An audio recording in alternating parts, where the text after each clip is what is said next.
state or county. SportsMed is the official team physicians of the Rocket City Trash Pandas. And if the pros trust SportsMed, you can too. SportsMed provides every service you might need for complete orthopedic care, specializing in orthopedic surgery, sports medicine, joint replacement, spine surgery, neurosurgery, and podiatry. And they offer their own brace shop, in-house full-body MRI, physical therapy, walk-in clinic, and so much more. 4 locations and on the web at sportsmedalabama.com. Tom Abraham here from my friend Mike Owen at Owen Home Appliance Center. You know it's hot outside, so cool down with an upright or chest freezer in stock at Owen Home Appliance Center. And don't let those beverages get hot. Get an under-counter ice machine with a built-in pump for just $12.99. Or how about a fridge out by the pool or in the garage for extra cold drinks? You can get a scratch and dent 18 cubic foot refrigerator for just $3.49 while supplies last. Go to owenappliance.com to learn more. That's owenappliance.com. WZZN, Union Grove, Huntsville, Alabama. 97.7 ESPN, The Zone.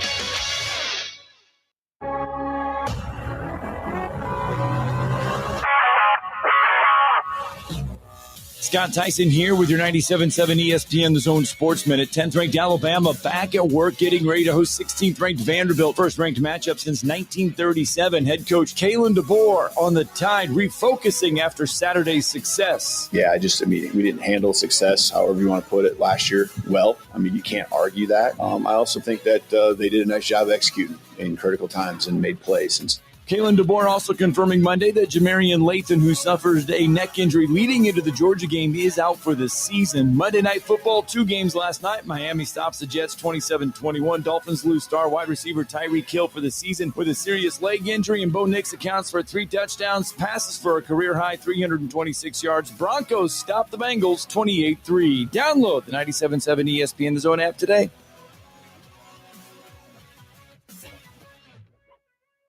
Johnson & Hayes Physical Therapy was built on treating athletes, and today we treat so much more. Whether you're a high school competitor, weekend warrior, or recovering from surgery, Johnson & Hayes pairs you with a dedicated therapist for one-on-one consistent care. We offer specialized programs in sports rehab, neurological therapy, pelvic health, post-concussion care, and more. Founded by lifelong athletes, trusted by top physicians across Alabama, Johnson & Hayes delivers results. Visit johnsonandhayes.com and get back to what you love. Listen to the Alabama Football Recap Show every Sunday at 11. Smoked by Dreamland Barbecue. Ain't nothing like 'em nowhere. On 97.7 ESPN The Zone.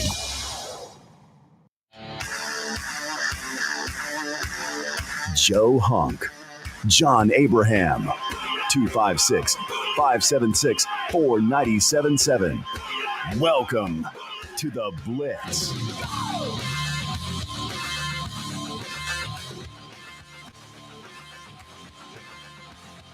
Hello and welcome in to another edition of the Blitz here on 97.7 ESPN The Zone, ESPN Winchester, and WZZN TV. I am John Abraham alongside cohort Joe Hunk. And it's good to be back after we had 2 more football games to watch last night. Really just one, because let's be honest, right now the Bengals are absolutely nothing without Joe Burrow, and it's a sad sight to see. Why did you watch it, Joe? Because I had Bo Nix, my quarterback. Yeah, that was mainly it. The Broncos are really good, too. Yeah, the Broncos are really good, and they're able to get back on the horse. Get it? See what I did there? Last night with that 28-3 win. Bo Nix looked really impressive in that one, 326 yards, 2 touchdowns. Whereas Jake Browning and the Bengals, I mean, come on. At this point, it is really tough. Do you go out and grab a quarterback that might be able to give you a jolt, or do you patiently wait for a guy like Joe Burrow to be back? But right now, all I'm seeing from the AFC North is a big old F. Just disappointment across the board, except for the Steelers. It's still an F, though, for Skylar Thompson, though. But regardless of that, that's just because we're playing games overseas, and we're loving to push that even more. When's the game in Japan? I want a game in Japan. That's what I want to see. Those Japanese fans, I don't know if they're actually fans of football, but I know they would show up, and I know they would be loud. Yeah, they do have football. I know everybody's got football, no, I'm just but saying, do they do it the same? Yeah, it's the exact same. Yeah, they have it on in the same stadiums that they play with baseball, because Tokyo Dome has had football, and then even Koshian has had football. Interesting. Yeah. Okay. Yeah. Over in the other Monday Night Football game, you were able to listen to either on Talk Radio or on 97.7 ESPN, The Zone, the Dolphins and the Jets. I mean, one of these teams was looking for their first win. Tua Tagovailoa did a decent job getting his team 2-1-3. It still looks so sloppy, and I'm so terrified every time he runs. And even yesterday, he almost got his head took off. But at this point, I don't even think the rest of the Dolphins players care. Like they usually, whenever you see a guy fly towards your quarterback while he's sliding down, Joe, you see the rest of the team show up and like push and shove, and there's a little bit of a tussle. Now it's just like they're kind of like expecting it. They just don't even care about it. What I laugh about is then, because I know what we're going to be getting to about their players checking out. Yeah. Also, how happy some of them are to just have an injury. Yeah. Like, that is so sad. And this is the team that won. Like, the Dolphins are the ones that won, and everybody is still bashing them. That's what's funny about this. Well, it's because they wore those jerseys last No, night. those uniforms were legit. You like those ones? Yeah, all I wish, though, is I wish that you would have flipped the numbers, the colors of the numbers and the colors of the names. That's it. Okay. Because from a standpoint of the crew that was doing the game, it made it almost impossible to be able to see numbers. I got and you. that was for us on a 4K camera, zoomed in, it was hard to see numbers. So think about a play-by-play guy that has to have binoculars up in the press box trying to look at it and trying to explain what is happening. Yeah. That needs to be fixed. But the Dolphins get that win against the I Jets. love how they embraced it. I loved all the black, Yeah. the black end zone, the black dolphin. The logo in the all middle that. is cool. The helmets are cool with these rival uniforms. I don't care what people say about like a majority of them. The helmets are the best things about them. Even the Cardinals have a really cool matte finish to their helmet. But then it gets to the jerseys. That's kind of when things get a little bit weird. But the big storyline from last night in that game is actually going to be focused around wide receiver Tyreek Hill, who a lot of people know is a fantasy god. And also, you know, Mahomes first, very much love. But last night, of course, dislocates his leg. And on top of that, suspected torn ACL. He should be out for the rest of the season. But didn't look like he knew that, or it didn't look like he really cared, because he was very ecstatic to be leaving that field last night. And maybe it was just to give a jolt to the fans, to the players, but the way that he looked like he was just glad to be done. I mean, he's glad to be done for the season, not have to worry about this team, because, of course, there's the contract disputes, there's the conversation about this team just not being able to get it done, and him not being that figurehead that he wants to be on this squad. And with all of those injuries of Tyreek Hill, I mean, I don't fully blame him. Because whenever it's not Tyreek Hill, the team's even worse, similar to a Jake Browning situation we got going on in Cincy. No, and I think that Jalen Waddle's going to get a little bit more love during this whenever he is on the field. So that's going to be benefiting you from a fantasy standpoint. Yeah. But the Tyreek Hill, I don't know if it was shock. I don't know if it was just him trying to not cry, and so he was doing the opposite of laughing and clapping to try to show everybody, hey man, I'm okay. Like, I'm okay. Like, I don't know what it was. It's like, we good, everybody. Let's win this game. In my head, I was thinking, man, you just happy that you don't have to get on the field for a year, and you're hoping that by the time you're healthy, that you figured out a way to get out of Miami. Mm-hmm. That's what it feels like in this, because the talk is that if the Dolphins had lost last night, that upper management was going to clean house this morning. That was the thought. And then they go on and they win the football game. So I think that this is a lot of this has to do with everything that's surrounding this team right now. It is a very negative atmosphere. And you also have a team that is probably now you look at it as 2 or 3 years away from even really being a contender for a potential Super Bowl. Yeah, it's a complete reset. It is almost a complete reset, because Tyreek doesn't want to be there. You're married to Tua, for better or for worse, unless you just want to eat like $90 million in dead cap money, which is going to be even worse as far as trying to put together a good team. You are in a horrible situation right now. And honestly, if I'm also McDaniel, I'm like, okay, yeah, y'all get rid of me, because I know I can go somewhere else and I could probably find a better one. You guys have kind of screwed me over with what we're trying to do here. Mm-hmm. And I think that it's kind of going to getting close to being that time for him to kind of step away. No doubt about it. And you guys can join in on the conversation all throughout the show. We do have 2 guests that I am looking very much forward to talking to. In the second hour, for all of our Tennessee fans, all of the Winchester listeners, you're going to want to get that app, 97.7 ESPN, on the Apple and Android devices, stores, as well as just follow us on WZZN TV. You'll get all of the shows all the time, every single day. But Ryan Sylvia from Rocky Top Insider is going to be joining us in the second hour to be talking a little bit about that Tennessee win over Mississippi State. Mississippi State, one of those teams that's taking advantage of the NIL, taking advantage of Blake Shapen being healthy and trying to be a contender, not just within college football, but definitely within the SEC. And on top of that, in the first hour, in the next segment, we'll be talking to Ben Garrett, who is with On 3 and Ole Miss. So we're looking very much forward to talking to him. Brand new guest, and he's also back with On 3 and better than ever. So a very fun conversation coming up with him as we follow the journey of Trinidad Chambliss, who came out of nowhere and is winning games like he's done it for years.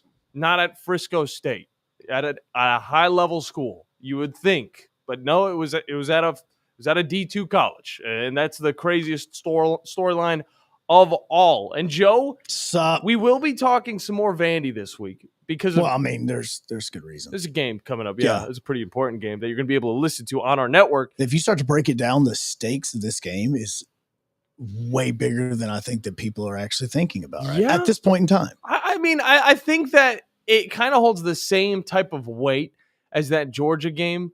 But seeing how this is a game where you need to redeem yourself, avenge yourself from last year, and you're going to be at home, which honestly, I don't think Diego Pavia really cares about. Being on the road, I don't think is going to be a problem for him. I think that it's definitely going to be intriguing when you do not want to lose to Vanderbilt 2 years in a row, let alone 1 year. But now, of course, the rhetoric has completely changed. But I did want to talk about the NIL a little bit more today, and how teams have definitely taken advantage of it. Not just a team like Vanderbilt, but Joe, 2 or 3 nights ago, we saw a team that nobody was expecting win against the top 10 Florida State, and it was Virginia. And that is another team that nobody thinks about, but is taking advantage of the NIL and thriving because of it. And now they're in the top 25 with that win over Thomas Castellanos and the Seminoles. Yeah, it is. The NIL is causing more of a balance. And I think that we're in a society now where obviously you're always going to celebrate an undefeated team that is going down. Like right now, there's 3 in the SEC. Mm-hmm. And honestly, if you would have called somebody from 2005 and you would have said, hey, I want you to name the 3 teams that are currently undefeated through week 6 of the college football season, nobody in their right mind would have said Vandy, Mizzou, and Ole Miss. Did I stutter? Come on now. Nobody would have thought that. So it's kind of crazy to think about those being the teams that are undefeated in this, but this is kind of where the NIL is going.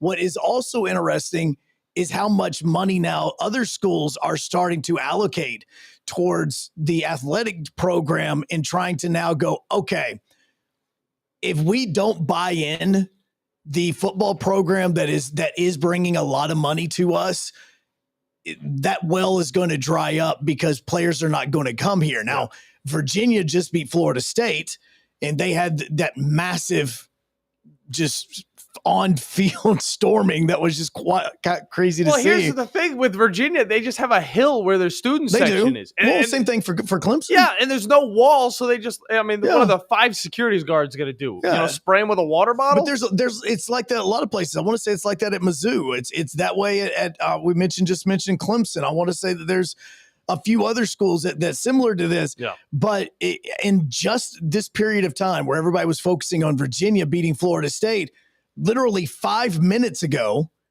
Pete Thamel just reported that Virginia Tech just held a vote and that the board at Virginia Tech has approved adding over $229 million to the athletic budget over the next 4 years. Jeez. Remember, they're looking for a head coach.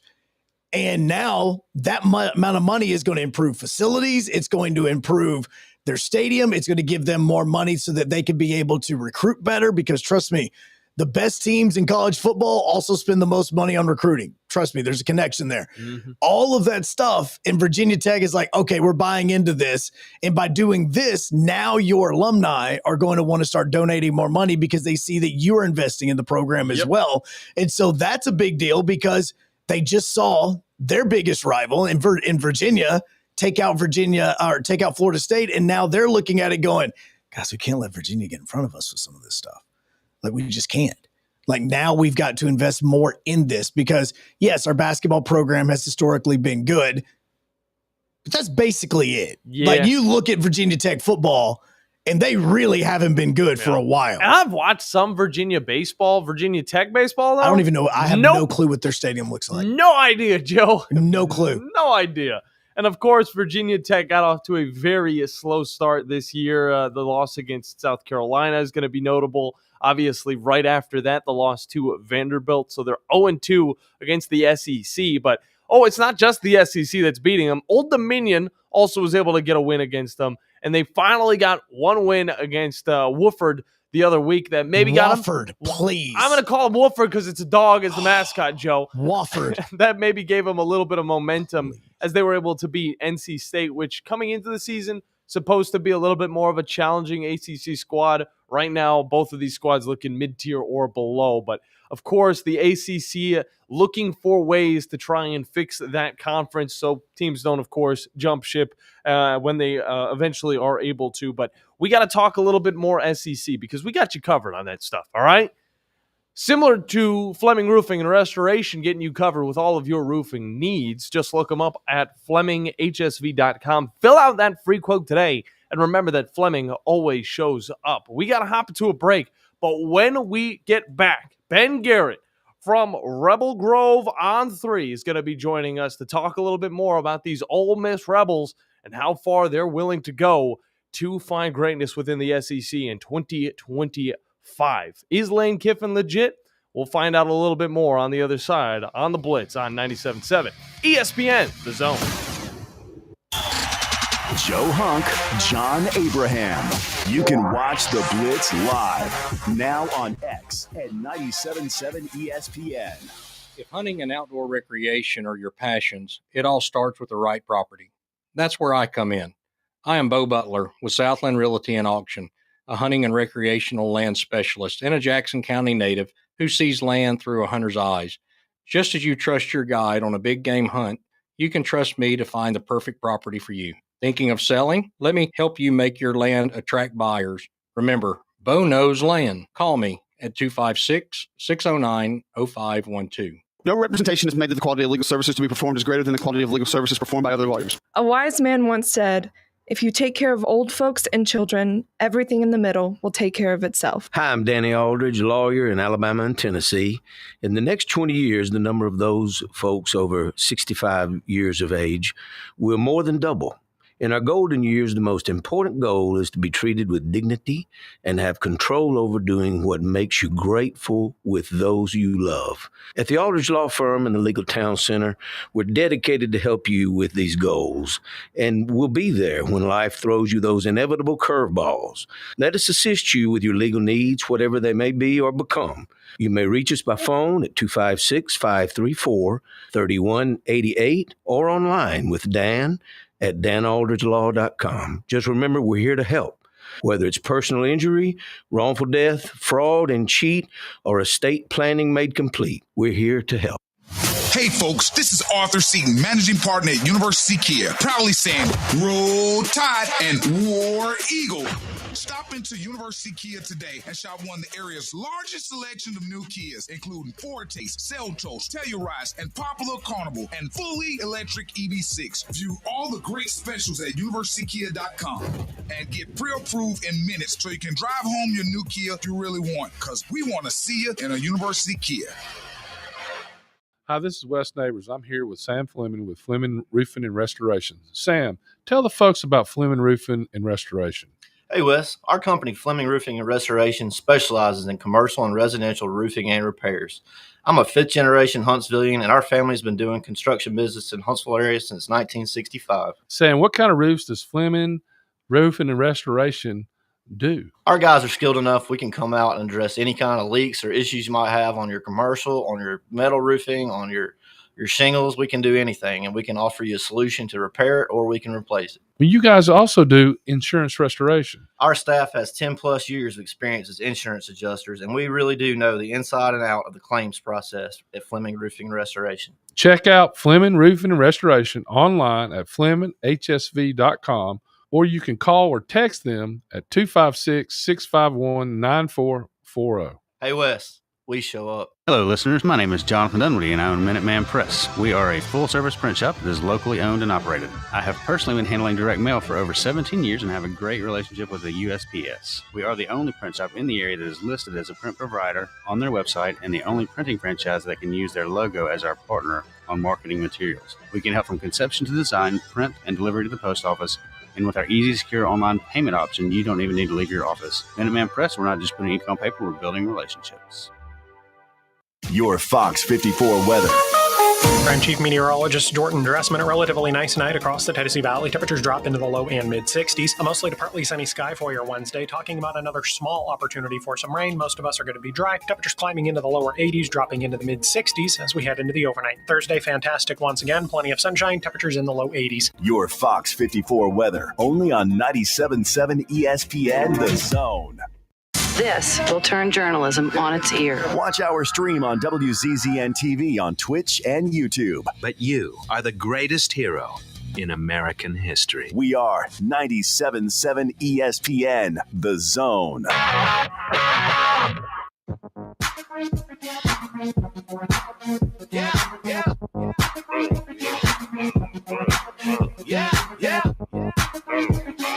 Something about this song just gets every single bone inside my body dancing. Welcome back into the Blitz. John Abraham, Joe Hunk with you here on 97.7 ESPN The Zone. Is it that I don't got no money part?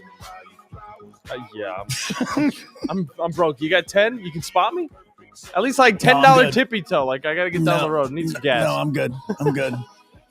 I'm good too. And I know our next guest is feeling great as well. Ben Garrett from Rebel Grove on 3 joins us on the Neighbors Wealth Management Hotline here on the Blitz.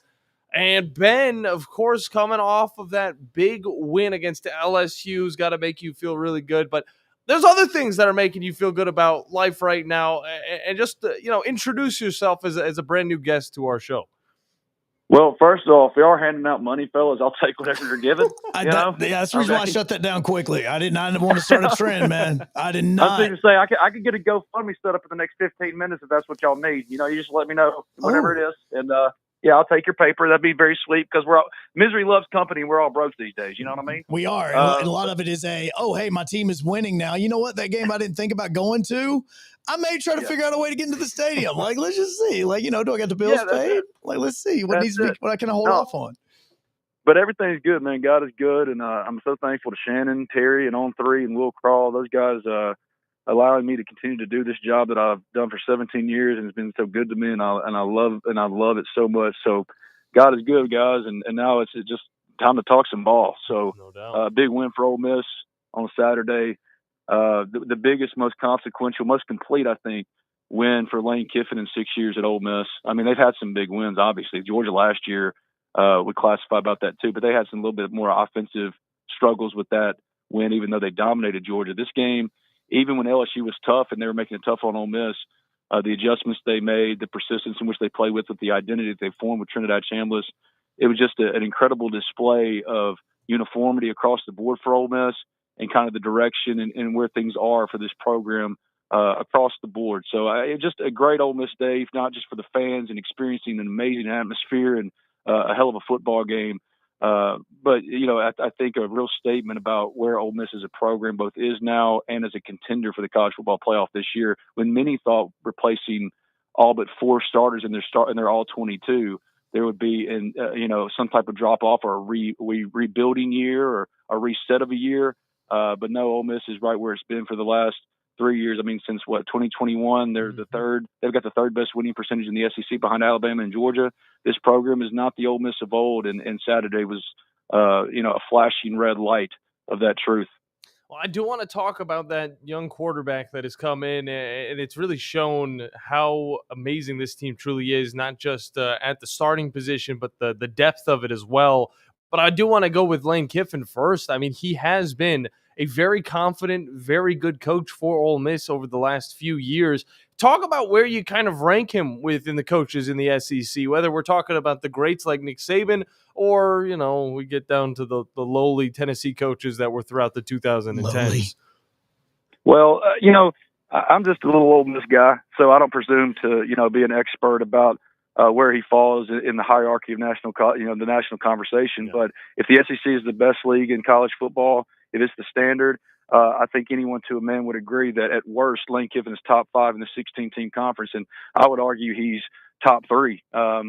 What Lane Kiffin has done as Ole Miss is nothing short of remarkable, and how Ole Miss has rallied behind him, I think, is a testament to the commitment this program has always been willing to make to have winning football in North Mississippi. This has been the perfect blend and marriage of coach and situation, and while everyone still lives off of the former reputation of Lane as a nomad and keep wanting to include him in coaching hot searches and stuff. And yes, he really pursued Auburn. He said in the ESPN doc, he really considered it. Yep. What he's built at Ole Miss, he has built. He is responsible for. He's the CEO of this big, successful business that is being run in Oxford at Ole Miss now. He's got a situation unique unto himself and anyone else, his contemporaries in this sport. He makes just as much money as the dude who you might consider the best coach in college football. His entire family's here. They've laid down real roots. I mean, his kids are growing up here. Knox is playing quarterback at Oxford High School. I mean, this is the world of college football has changed completely. Parity reigns. There are no dominant teams in college football anymore. But what there is with parity is the opportunity for teams that have always had that thirst and hunger to rise up and really compete with what we used to think were, quote, the big boys. There are no big boys anymore. That has happened, and Ole Miss has taken real advantage, and Lane Kiffin's been at the forefront of that. And a good example of his next level, all of his traits, both as a play caller and offensive mind, but also in scouting and development. I think it gets undersold that, man, Lane was ahead of everybody when it came to the portal. I'm not way ago, like back when we didn't even know what the portal was. It hadn't really been formed during COVID. And he went 5-5 in a 10-game All-SEC schedule with no fans in the stands, and like he went and found 2 kids from Canada that no one else knew about, Tavius Robinson and Dean Leonard, both of which are still on NFL rosters. Tavius Robinson is playing a meaningful role for the Baltimore Ravens, one of the better teams in the AFC. What he has done in scouting and development is next level, and separates him as a talent evaluator. And that leads you to this year finding Trinidad Chambliss, because after the spring, guys, all they had on the roster that was a guarantee was Austin Simmons. Mm-hmm. And it's not like they love Austin. Austin's still the future. Nothing has changed in that respect. He just got hurt. And at the end of the day, the point of all of this and this entire exercise is to win games. And Trinidad Chambliss has checked every box. When you find an identity and a formula, feelings be damned. I mean, just like be a good teammate, everybody know that we're pulling in the right direction. No one's trying to get anything over on anybody. And Trinidad Chambliss is another successful developmental and scouting developmental story from Lane Kiffin, is leading Ole Miss to one of the very best starts in school history with the most consequential win, in my opinion, of Lane Kiffin's tenure. It was a statement made. And they got him from Ferris State in Division II when he was going to Temple after the spring. But they had identified him earlier than that. He had some other SEC interests, but they had recruited other quarterbacks too, even in the winter portal. They went after Bo Perbula. They talked terms with him. He ended up going to Missouri because Ole Miss made the cost valuation like, man, that's really expensive, and we got this guy. But Trinidad Chambliss has been, a perfect blend and mix and pairing of value, the money allocation that you have to have as a CEO, and scouting and development. And now Lane has essentially, in my opinion, found his Blake Sims. So just plaudits all around for this story and what Trinidad's done to take advantage of it, for how Austin's handling it, and most of all for Lane Kiffin, again, utilizing the system that we're all now stuck in, and still finding a way to put a winning product on the field at Ole Miss with more limited resources than everybody else. Well, and Ben Garrett joins us right now from Revel Grove from On 3, and you were talking about with what Lane Kiffin has been able to build in Oxford. I think there's been periods of time where it was like I don't know if it was ever actually said, but it was kind of like that. Well, we don't have that kind of stuff here. Like it was almost like, hey, look, we don't have either the support here, we don't have the means here that we can do what other SEC schools have done. It was kind of like that at times, and it may not have been said aloud, but it was the feeling. But during his tenure there at Ole Miss to get to where this team is now, what all has changed on campus that the university has given him because of the success that he is starting to show on the field that you've talked about over the 2-3 years? Everybody's pulling in the same direction. It's the uniformity I'm talking about. Everybody knows the end game here. A lot of coaches in the past just used little Ole Miss as an opportunity to better themselves and then move on to a bigger, better place. Okay, like Tommy Tuberville was the obvious example with the whole Pine Box situation. Okay, and that's how Ole Miss used to be. That's true. I mean, they just wanted to have an opportunity to be on an even playing field with their contemporaries and show what the might, even though it's smaller, the might of what Ole Miss can be. So Keith Carter, the athletics director, Lane Kiffin, the CEO of Ole Miss football, Glenn Boyce as the chancellor of Ole Miss. There's complete uniformity down to the fans who just want to see winning football, and that's what Lane Kiffin has promised and provided them. So that includes, hey guys, we got to raise some money for if we really want to hang or go do what we got to do to make the roster better. And people from Amory and Pontotoc, like everyone thinks that like Ole Miss has got a bunch of millionaires just pouring money into this thing. Dude, you got teachers from Amory, you got teachers from Pontotoc, you got nurses from New Albany that give $5 to $10 out of their paychecks, every week just because they want to see the Rebels win. That's a community right there. And Lane Kiffin has been completely ingratiated and welcomed and arms thrown around him by this community. And that matters. Like there's still shit that matters, guys. You know what I mean? And so we've got to appreciate what he's found a home here. Landry will tell you that, his daughter. I mean, Knox will tell you that. I talked to Knox 2 weeks ago about this specifically. Their families here. He's reconnected with his wife. His father passed away here. Mm-hmm. Like, what are we talking about? Like, Ole Miss has wrapped its arms around Lane Kiffin, and Lane Kiffin, who used to be a nomadic enigmatic kind of dude, he's found a home here, and with people that he didn't.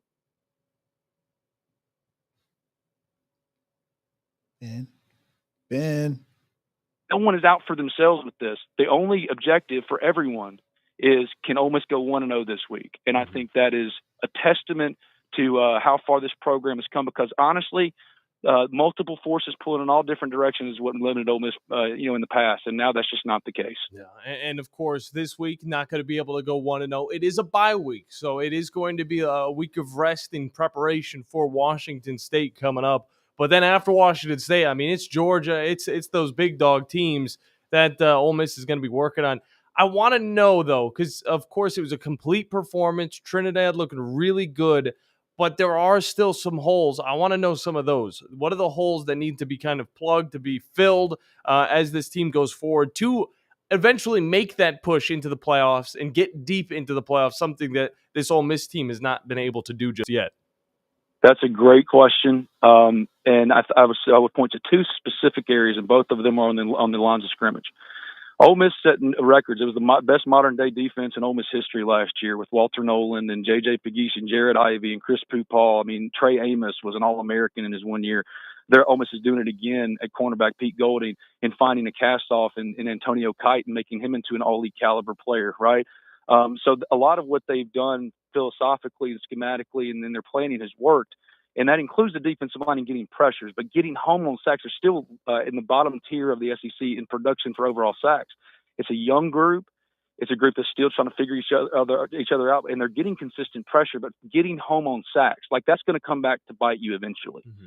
Yes, quarterback pressures are great, and the secondary is holding up and playing well and covering well, but those game-changing plays on defense, when maybe Trinidad has 2 turnovers instead of 1, when it's a close game, you know what I mean? Like that will swing.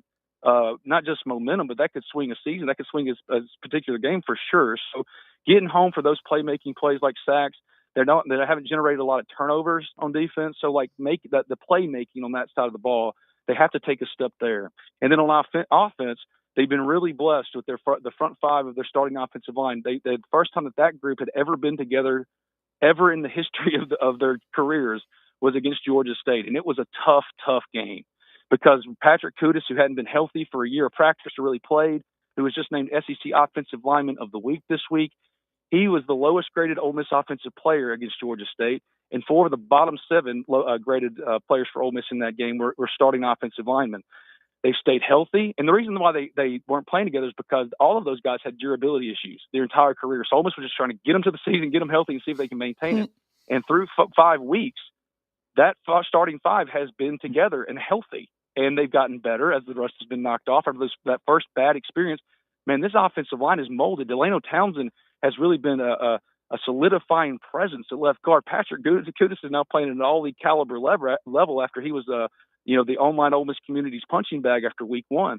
I think that's a huge testament to Lane Kiffin's belief and understanding what he has and what we talking about practice. You know what I mean? He was trying to get the games and let it play out, and it has played out, and they've only gotten better and better. And as they lean more and more into the heaviest run variation of Lane Kiffin's offense in 6 years at Ole Miss, with a group that has always run block better than pass block, you're starting to see them get better and better. But here's the key. All those guys have durability issues. They don't have a lot of depth on the offensive line right now. If one of those guys get hurt, they're it's going to be hard for them, right? It's going to be hard for them to replenish that and to be producing at this level. So health on the offensive line and playmaking on defense, specifically in creating turnovers and getting home on sacks, I think those are the 2 areas where if they can really start to generate more production in on the stat sheet, they're already a college football playoff contender, but that would take them to a place where they should be considered a real national championship contender. Yeah, a lot of the new pieces for this Ole Miss team come in the form of running backs as well as wide receivers. Ben Garrett from Rebel Grove on 3 is our guest, and I want to talk about that running back because Kewan Lacey comes over from Mizzou, wasn't really getting the touches he wanted over there. He's still young. I believe he's a sophomore, and he's one of the top 5 running backs in the SEC. Talk about him and how he's able to amplify his career with the help of that line in front of him. Y'all remember the story, and it emerged initially on my site over at the Ole Miss Spirit, now Rebel Grove on 3, the Ole Miss on 3 site, when they had that picture of Lane Kiffin sitting in the bleachers waiting to scout Quinshon Judkins. Yep. And we talked about how, Lane, look at this find by Lane. Same thing with Kewan Lacey. Now, Quinshon was a 3-star coming out of Pike Road, Alabama as a high school player, high school prospect. I appreciate him, by the way. I'm a Browns fan. I appreciate it. Hell yeah. Heck yeah, dude. Like Quinshon, Ole Miss fans don't hate on Quinshon. Quinshon's a single-season record holder for rushing yards in Ole Miss history as a freshman. It wasn't that. It was how he left. And there's issues there. But, no one's, holding grudges against Quinshon. Yeah. But the point is, Lane found him, and everyone praised him for scouting and development. Kewan was a 4-star, so it's not like he was some little-known prospect. But Lane handpicked him in that recruiting class, and he signed with Missouri, you just sometimes lose. But the minute he decided he wanted to transfer, he knew where he was going. It was a tough decision for me. He wanted to go to Ole Miss initially, or it was just even with Missouri. He chose Missouri. He rectified his mistake, and Lane Kiffin was like, yeah, I still believe in the talent, what he is, because you look at the production in his freshman year, it just wasn't there. And now, not only is he the second leading running back nationally in missed tackles behind Ahmad Hardy, who Ole Miss nearly got him too, right? They almost had Ahmad Hardy and potentially Kewan Lacey, had him on campus for official visit, but they decided to pass because they were pursuing Justice Hayes, who's now in Michigan, and they just wanted to keep their options. But Kewan has proved, even without those guys, Kewan is the bell cow that Lane Kiffin evaluated and thought he was out of high school. And even more than that, guys, he's a next-level pass protector. He's not going to blow you over with his size. When you look at him that's the all-star running back, he's not a particularly tall kid. It's not like he's built like a brick shithouse like Derrick Henry. You know what I mean? Yeah. But what he is he's tough. He's so tough, and, man, he will get in there and mix it up. He can peek his tail off. He's got elite playmaking traits, and the pass pro has been unbelievable. Ole Miss hadn't had that kind of pass production from a running back, honestly, in Lane's career here. And that includes Quinshon, who, he's as good as he is, pass throw is always the thing that separates. And Kewan Lacey has stepped up in that. So, yes, he's a dang good running back. Lane Kiffin would have told you that to begin with. But what has separated him is that man is a competitor that has no problem doing the dirty work that is required to really separate you and make you a next-level player. And, he's an absolute stud, and it's another testament to Lane Kiffin and their scouting and development department that went and found those guys in Canada 5 years ago, that found Trinidad Chambliss when they had no other quarterback but Austin Simmons on the roster after the spring. And then in this scenario, when they had to replenish the position and find a stud, because what kept them from the playoff last year was they didn't have a running game. They didn't. And it killed them against Kentucky. It killed them against Florida. And now they have one. in Keywan Lacey, and they have depth too behind him. So, yeah, I appreciate you asking about him specifically because I feel like Keywan is not being talked about enough. I said it before the year. I think he's going to be their best offensive playmaker. And they're like, Austin Simmons. And, of course, they would. Why wouldn't they? But this kid here, he's a superstar. And now he's gotten his breakout opportunity. He's taking advantage of it. He's not letting it go to waste. So before we let you go, I got a couple of things because over the past week, you've even mentioned it during this interview about how Lane Kiffin had basically accepted the Auburn job and that it was, kind of his daughter that was like, nah, how about we don't do that? And so my question is about what we've talked about and what you've said is Jackson Dart's now starting for the New York Giants. He looked pretty good in his very first start. You've got two quarterbacks on campus now where now they're kind of in a good quarterback situation where you've got one that's injured, another one that the backup is showing out. And here probably in the next couple of weeks, there's going to be a decision that has to be made about who's going to get the snaps. What about the development that Lane Kiffin has done when it comes to the quarterback position? Because that doesn't really happen at the job he was almost about to take when it comes to developing a quarterback. So I'm just wondering about him, if how he does so well with that. It's what's always separated Lane Kiffin, quarterback development. Quarterbacks want to play here.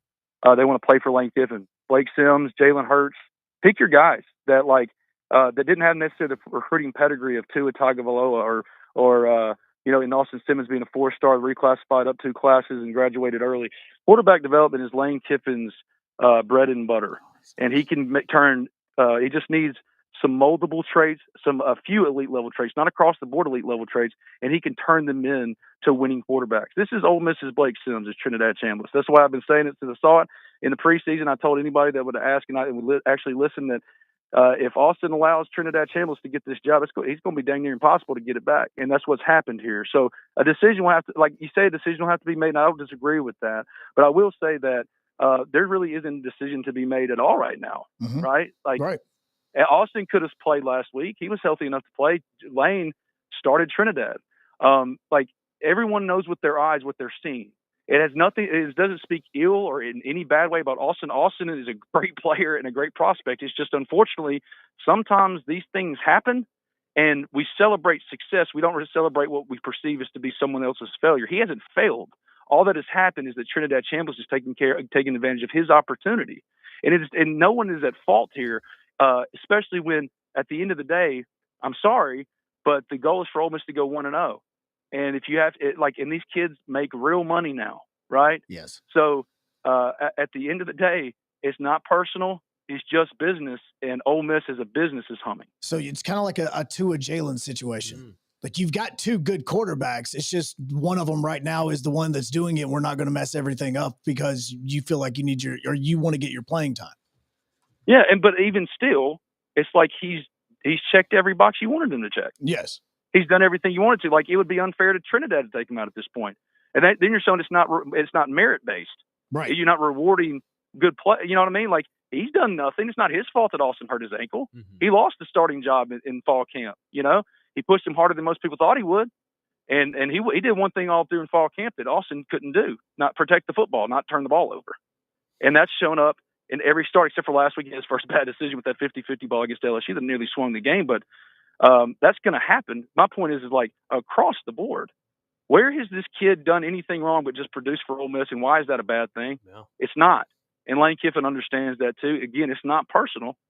It's just business, and business is booming at Ole Miss right now. No doubt about that. 5 touchdowns, 1 interception for Trinidad. Of course, Austin Simmons got off really strong, 4 touchdowns, 4 interceptions. But, Joe, real quick, I know you got a question because you relate a little bit to our Benny boy right here. Yeah, because if you go in and you look at his X feed, he's got a picture of his beautiful family. And I could be wrong on this, but what is it, boy first and then 2 daughters? Is that your situation?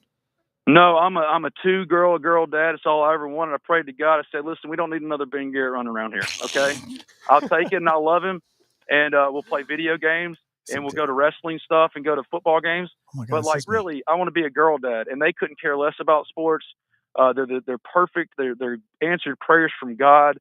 And Gracie, and my 13-year-old, my oldest, she just turned 13. I've got a teenager now. It's horrifying.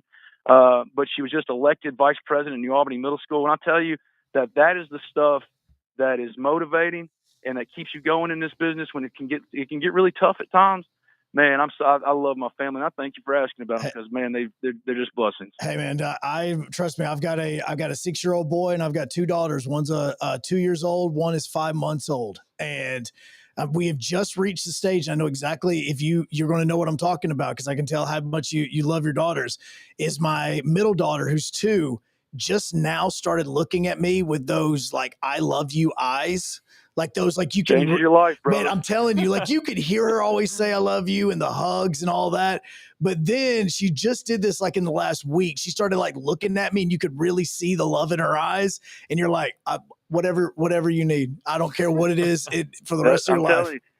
There'll never be another man in her life, even if she gets married to somebody down the line or commits herself to somebody down the line. But there'll never be a man in her life that has her heart like her dad. And It's our responsibility to just love the shit out of them. Of course, correct them and help them guide her on the right way and make sure they don't talk to their mama too ugly. Yeah. But they're the greatest blessings that anyone can get. Children are from God, and God is good. Well, Ben, man, we definitely appreciate it, man. I love how awesome and how amazing you talk about your family as well and your passion for Ole Miss. We deeply appreciate it, man. Anytime, guys. I'm happy to come back on and enjoy talking to y'all. We'll talk again. All right, see you, man. Good stuff from Ben Garrett. You guys can find all of his work over on 3. Of course, Rebel Grove on 3 on X, and you can find him at Spirit Ben. Very strong Very words. spirited. This guy, look at, all right, I didn't know what I was getting into. He was really cool when he responded back to me. He was instantly throwing the number. He was like, let's do this. I was like, okay, let's get it. Then we get him on, man. Let me tell you, he could be a coach after all of this stuff is over. He sounds like he probably at one time in one life was. He could be a coach after the on 3 stuff, but very colorful character, very loving character, and very good with words. I will say that. We do need to hop into a break. If you do want to react to that, though. Thank goodness for the dumb button. 256-576-97-7. Which is almost as many times as we had to use that dumb button. Almost, Joe. Almost. I didn't know asking him about the kids would bring it out. I thought, man, this is going to be the safest one right here. Like I genuinely did. Wrestling guy too. He's wrestling video games. Like, man, I'm telling you, like he and I. He's further along than where I am. Yeah. My daughter right now hasn't even gotten into the election parts of school yet because she hasn't even gotten into kindergarten. But getting close. Life's all about learning some more, and you might be able to learn a little bit more from him, not just the Ole Miss stuff. But we will get into the phone calls when we get back. 256-576-97-7 here on 97.7 ESPN The Zone, ESPN Winchester, and WZZN TV. This is The Blitz with Joe Hunk and John Abraham. 256-576-4977. This is Brent Musburger's VSiN Action Update on 97.7 ESPN The Zone. Drivers who switch to Progressive have an annual savings of nearly $750. Progressive.com. Falcons dropped the Commanders 34-27 at Mercedes-Benz Stadium. Falcons had the week off. They'll return to action in Week 6 against the Buffalo Bills. This week's NFL schedule gets underway on Thursday with the 49ers, a 4.5-point dog of the L.A. Rams, 47.5 the total at SoFi Stadium. Alabama Crimson Tide laying 13.5 in Tuscaloosa Saturday against Vanderbilt, 56.5 the total at Bryant-Denny Stadium. Troy laying 3 at home at South Alabama at Veterans Memorial, while the Army lays 7 at UAB, 57.5 the total at Protective Stadium in that American matchup. For more, go to VSIN.com. Mike Sennett, 97.7 ESPN The Zone. Eagle Masonry and Installation. It's right there in the name. Eagle is your one-stop shop for block, stone, or brickwork, monument signs, and outdoor kitchens and fireplaces. Eagle also offers the finest craftsmanship and insulation, including fiberglass or spray foam insulation, and of course, insulation removal. Philip Love and his team have years of experience, bringing the region the best in masonry and insulation services. For more information and a quote, visit insulatewitheagle.com or call 256-755-1556. Eagle saves you time. Eagle saves you money. Tom Abraham here from my friend Mike Owen at Owen Home Appliance Center. You know it's hot outside, so cool down with an upright or chest freezer in stock at Owen Home Appliance Center. And don't let those beverages get hot. Get an under-counter ice machine with a built-in pump for just $12.99. Or how about a fridge out by the pool or in the garage for extra cold drinks? You can get a scratch and dent 18 cubic foot refrigerator for just $3.49 while supplies last. Go to owenappliance.com to learn more. That's owenappliance.com. I'm here with Stan McDonald of Jacob Title. Stan, I've heard that every real estate closing at Jacob Title is a very big deal. Why is that? Wes, I'm reminded of a very impactful statement that I heard from Coach Gene Stallings years ago when he talked about big games and little games. He said he didn't like that comparison. He says, because try losing one of those little games. And if you ever do, it ends up being the biggest game all year long. Well, it's the same thing with real estate closings. Every game, every closing is a very big deal at Jacob Title, because when it's your closing and your contract on the line, it's a very big deal, and we understand that at Jacob Title. So it sounds like whether your client is a first-time residential buyer or a multi-million-dollar investor, they can expect your A game. That's exactly right. As a matter of fact, when you bring your real estate closing to us at Jacob Title, we understand it's all about trust and confidence. And when Stan McDonald tells you that a chicken dips snuff, you can look under his wing for the box. And like Beebs likes to say, there's no doubt about it. Tom Abraham here for my friends at North Alabama Mortgage. Did you know that average home equity is at an all-time high? But so is average consumer debt. Even though rates are higher now, you can use your equity to pay off your high consumer debt, student loans, etc., then refi when the rates drop. Don't put off that new home purchase. When rates drop, prices will go up. Buy now and get the best price and then refi when the rates drop. This is the time to talk to the experts at North Alabama Mortgage. Visit northalabamamortgage.com for more information. Week 6 is here for the high school football campaign. Coming up over the airwaves of 97.7 ESPN The Zone, Buckhorn visits Fort Payne. Madison Academy visits Stevenson to take on North Jackson. That's on the Mustang Zone. Randolph is home to DAR. And the Sparkman Senators take on the Bob Jones Patriots at Madison City School Stadium. Follow all the action on our streaming network and be sure and download our app. No representation is made that the quality of legal services to be performed is greater than the quality of legal services performed by other lawyers. Hi, I'm Danny Aldridge, lawyer in Alabama and Tennessee. At the Aldridge Law Firm in the Legal Town Center, we'll be there when life throws you those inevitable curveballs. Let us assist you with your legal needs, whatever they may be or become. You may reach us by phone at 256-534-3188. Just remember, we're here to help, whether it's personal injury, wrongful death, fraud and cheat, or estate planning made complete. We're here to help. Your Fox 54 weather.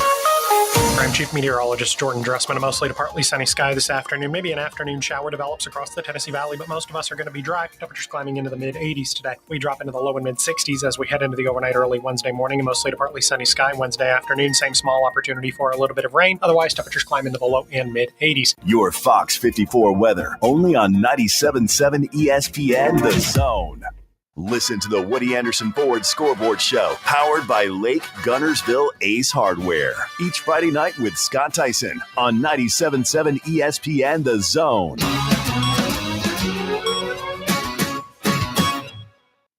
Get up off the high horse. Get on off this train. Get up off the high horse and drop that thing on me. Hello and welcome back into the Blitz. John Abraham, Joe Hunk. Just had a wonderful conversation with a good old Mississippi boy, Joe. Good old Mississippi boy. I'm telling you, I love Ben Garrett. I do, man. Ben Garrett is he's a superhero. Yeah. He's my favorite superhero now. By the way, do you know why today is the greatest day on the face of the earth? There were reasons. I had some reasons, but I forgot them. I have reasons, but I forgot them. That's why they're the greatest day. Well, I woke up. That already made it the greatest day. Today is also first day of the playoffs in Major League Baseball. What is? We get baseball starting at noon all the way until 10 o'clock tonight. And it's good baseball, too. It's not like, oh, hey, it's the Pirates and the Royals. No. This is good baseball now.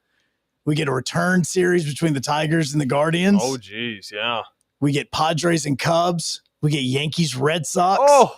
And then the team that people hadn't even paid attention to for 158 games. the Cincinnati Reds. No, it is weird to see them taking up on here. the Dodgers, like the one team nobody in baseball has talked about all year until they eliminated the Mets. You got to have one team, though, that gets into the playoffs that you're just like, they shouldn't be there. They really shouldn't be there. And I feel like the Cincinnati Reds are that team this year. I like they what I'm shouldn't seeing. be there, but then, the Mets got a hairball. Yeah, fell off a cliff. Yeah. But no, I do enjoy this because Detroit and Cleveland is just even just when you back it out and just think about the states, the rivalries, all of that stuff, the cities, they're so close together. That series last week, it's such a wonderful type of game. Even Detroit versus the Cleveland Browns, it's a weird rivalry between an AFC team and an NFC team. That series last week was must-watch television. It was must-watch. It was so intense. Every single play was so intense that I was all in on it. And I actually hated the fact that they had to go another 3 games after that to a different thing before we got into the playoffs. But now we get Tigers and Guardians. First game starting at noon. You know what apparently was also must-watch television? You're going to hate me for this. God bless it. Don't say anything racing. The Kansas race was absolutely amazing. No, it does. They're in the playoffs too. Watch doesn't go together. They do go together, especially when you got a guy like Denny Hamlin booping out Bubba Wallace and letting a Chevy get in front and win the race. I mean, the way this one ended was very intriguing, and I got to say, I am not out on NASCAR yet, but I did miss this one just because of all the football. So look, all the other sports that are going on, it is messed up. And on top of that, we got the NHL coming back as well, Joe. And I've already caught a glimpse of some of those games. We'll see here. And here's the reason why I say this, because you can't put Major League Baseball and NASCAR in the same sentence anymore when it comes to viewerships, because I've got the numbers of viewership for the regular season in 2025. And viewership for Major League Baseball is up across the board. Fox saw a 9% increase. ESPN had a 21% increase in viewership. TBS almost had a 30% growth in viewership. Wow. You had attendance growth this year in Major League Baseball. You had 17.8 billion views of content Major League Baseball wise on social media, which is up 20% from last season. Even I stuck around in the MLB for a little bit longer than usual this year. MLB TV's viewership across the regular season was up almost 40%. I know. You're saying all this stuff that does not relate to NASCAR because it's on the way down. All right. But that's what I'm saying, is that the viewership in baseball here, you know what the real honest truth is? The honest truth is now in 2025, we have finally understood that Nielsen ratings haven't been kept properly. And so now we're learning new ways to be able to measure the way viewership is gone, like in radio. Yep. You can actually tell me people listen and watch just by going to social media and being able to see how many people watch their social media feeds.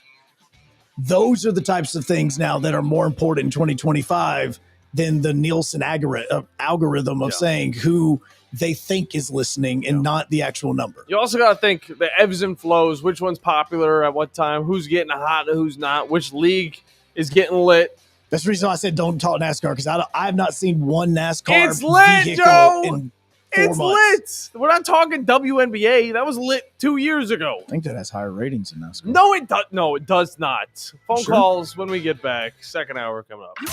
Joe Hunk, John Abraham, 256-576-4977. This is The Blitz on 97.7 ESPN The Zone. Your customers deserve the best, and so do you. You invest in your customers with your heart, soul, and skill. Well, it's time to invest in yourself with the next generation Cat 255 compact track loader from Thompson Tractor. After all, those who give their best deserve the best, and this machine has it all. With features that include a more powerful engine, tri-axle truck loading capabilities, a spacious cab, and a smooth ride for all day everyday comfort. Best of all, now Thompson Tractor is making that investment even better with our Workhorse Special. Get 0% financing for 36 months on the purchase of a new Cat 255 compact track loader that comes with a 3-year warranty. You also get a 74-inch bucket and 1,000-hour filter kit. Due to popular demand, this offer is extended through September 30th. Visit ThompsonTractor.com for details. Thompson Tractor, we're here for you.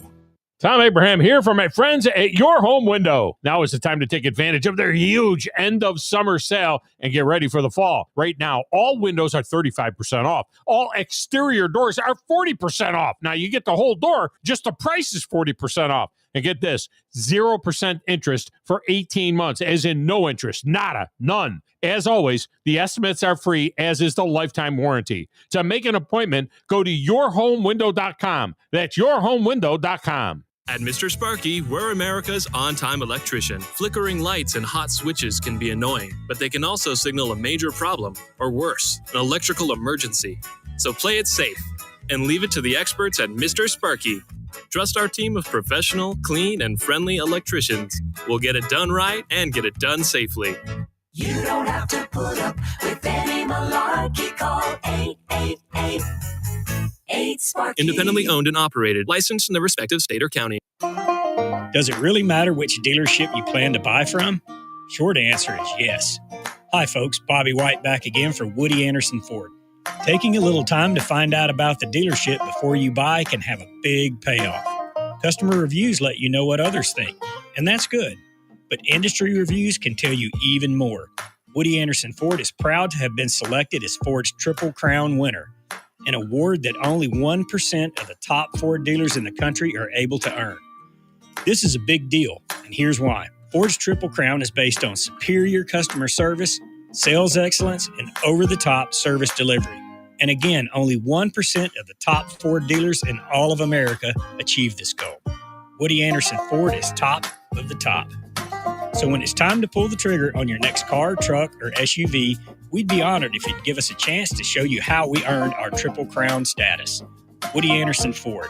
I'm Bobby White, and we hope to see you soon. From the University of Alabama, this is Crimson Tide Today. It's a daily update on Bama sports and it's brought to you by Vector Security Champions Lane, the best pregame fan fest in college football. Visit championslane.com for updates throughout the season. Hello again, everybody. I'm Roger Hoover. On Tuesday's edition of Crimson Drive, driven by NASCAR, we'll be joined by Alabama wide receiver Rico Scott. Ty's been great. I mean, all three quarterbacks, really. As far as the quarterback and receiver room, we've kind of been getting together every week since January, and I mean, it's just continued to build. You see, like Saturday, the type of things that Ty brings to the table. And we also see it with Austin Mack, Keelan Russell, and he got to play. Is it exciting to see them get some opportunities to play and show Alabama fans what they can do? Yeah, it's exciting because you see it in practice, but it's like, quarterback, usually one guy plays. So it was like, I mean, for me, I was here with Mac last year, but then seeing Keelan, like when he threw that first touchdown, like it put a smile on my face for sure. And what did Ty do to really earn the job? And you got to see all of it throughout preseason camp. Ty just does a great job at taking care of the ball. He's a great leader. He's a guy where, it was the fourth quarter of the Florida State game. We had to get a first down or whatever. He's coming in the huddle. He's like, guys, that's what we want. This is what we've been waiting for. I'll have more in a moment. Tide fans, are you ready for game day in Tuscaloosa? Don't miss the ultimate pregame experience this season at Vector Security Champions Lane, opening 4 hours before each home game. This fan fest has everything you need to get pumped for kickoff. Located next to the Walk of Champions, you'll enjoy live music, player autographs, the best food trucks from all over Alabama, and ice-cold beer in our Legends Lounge beer garden, where there's never a cover charge. Check out championslane.com each week for the latest updates. Roll Tide! If you missed last night's edition of Crimson Tide Rewind, catch it on demand on the Alabama Insider podcast, as well as a video replay on the CTSN YouTube page. Crimson Tide Today is brought to you by Vector Security Champions Lane. Crimson Tide Today is a production of the Crimson Tide Sports Network from Learfield. This is Brent Musburger's VSiN Action Update on 97.7 ESPN The Zone. Drivers who switch to Progressive have an annual savings of nearly $750. Progressive.com. Falcons dropped the Commanders 34-27 at Mercedes-Benz Stadium. Falcons have the week off. They'll return to action in Week 6 against the Buffalo Bills. This week's NFL schedule gets underway on Thursday with the 49ers, a 4.5-point dog of the LA Rams, 47.5 the total at SoFi Stadium. Alabama Crimson Tide laying 13.5 in Tuscaloosa Saturday against Vanderbilt, 56.5 the total at Bryant-Denny Stadium. Troy laying 3 at home at South Alabama at Veterans Memorial, while Army lays 7 at UAB, 57.5 the total at Protective Stadium in that American matchup. For more, go to VSIN.com. Mike Sennett, 97.7 ESPN The Zone. Log on today, 977ESPN.com.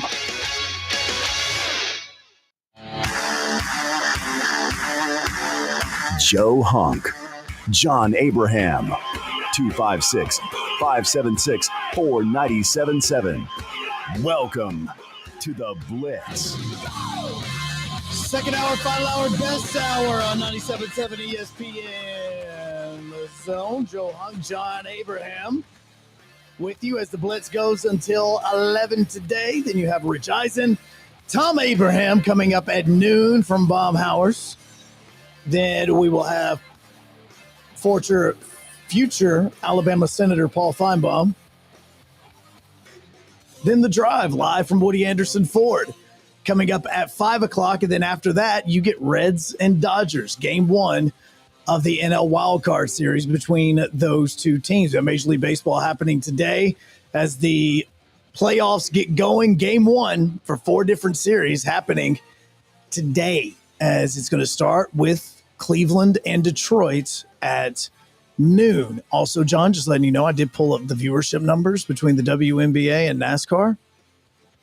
There are 3 of the 3 highest WNBA games this season got more viewers than almost 10 of the NASCAR races. Combined? No. Oh, okay. Yeah. So just 3 of the games? 3 of those games that were nationally televised got higher ratings than 9 different NASCAR ratings. It literally takes me a map of like a totally different universe to find some of these NASCAR races. True. So I'm not too impressed on that, but good on the WNBA. I thought after Caitlin Clark was out, I mean, nobody would be watching it. Well, and the games that were the highest viewed were the ones that were involving her. Okay, I'm out on that. Invite the Fever. But so NASCAR, we're watching Caitlin Clark, not the WNBA. NASCAR numbers from last year to this year are down 14%. Last year, they had a total viewership of 95 million viewers total. It is now down this year to 82 million viewers. Yeah, it's because they scatter the races like infinity stones throughout the universe, the cosmos. You can't find them anywhere. You either got to go to the CW, you got to go to Planet X to find the race that's going to be like next week. I don't even know. And also, Planet X is. The season goes on from the beginning of the year to the end of the year. So, I mean, who's going to be able to catch every single one of those races? It's so spread out that you might catch one race, or if you're like Joe, you're not trying to watch any of these races. No, and in fact, I had it pulled up as well about with the viewership numbers, because there's a nice little chart that was being shown of this, and it had the viewership for Talladega, or not Talladega, but for the viewership for Daytona was at like a little under 7 million for 2025. And then 2 weeks later, the viewership for, I should say 3 races later, viewership was down to almost 2 million.